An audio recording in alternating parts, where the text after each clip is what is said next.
C'est au printemps 2016 que s'est déroulée la fouille de Frépillon sur l'emplacement de la ZAC des Épinaux. Il s'agit d'un vaste ensemble gaulois étendu sur plus de 2 hectares et essentiellement daté du début du second âge du fer, soit le IVe siècle avant Jésus-Christ. Donc cette occupation est caractérisée par un vaste ensemble rural identifié comme un hameau. Ce dernier est caractérisé par de nombreuses bâtisses domestiques ou à vocation agro-pastorale, ainsi que de plusieurs structures d'ensilage et de fosses. C'est d'ailleurs au sein d'un silo souterrain, dont la vocation primaire est la conservation à moyen ou long terme de denrées alimentaires, qu'ont été découvertes les sépultures d'un enfant et d'un adolescent.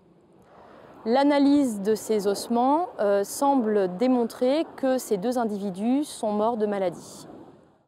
Donc le cas du squelette de Frépillon était un cas un peu complexe parce qu'en fait il y avait 2 sujets inhumés et l'un des 2 sujets était en 2 parties en fait. Le squelette était coupé en 2, dont une partie qui était au bord de la fosse, et ça a un peu attiré notre attention, et du coup quand on a commencé à le dégager, on s'est aperçu que sur le fémur il y avait une anomalie.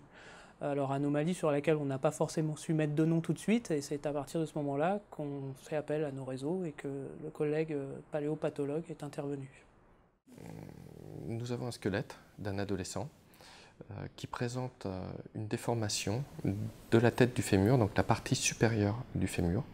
Cette déformation a un aspect un petit peu en chou-fleur, avec de l'os surajouté, de la position périostée, qui montre qu'il s'agit d'une lésion qui a été à la fois destructrice, mais aussi reconstructrice.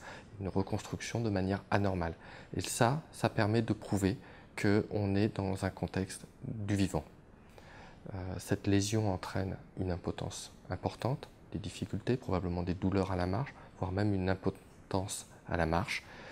Et elle est associée à d'autres lésions, dont des lésions à l'intérieur de la voûte du crâne qui orientent vers un mécanisme de tuberculose.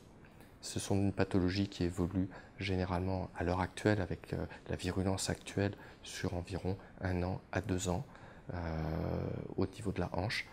Les lésions au niveau du cerveau font plus penser à une méningite qui peuvent être, elles, beaucoup plus rapides et potentiellement mortelles pour cet adolescent. Oui, dans le cas de Frépillon, finalement, même si on n'a pas tous les arguments, si on peut considérer qu'il nous manque un certain nombre d'indices, mais quand même la majorité converge et on peut privilégier le diagnostic de la tuberculose. Maladie donc invalidante et qui, du vivant du sujet, devait se voir et donc avoir un impact socialement dans la société.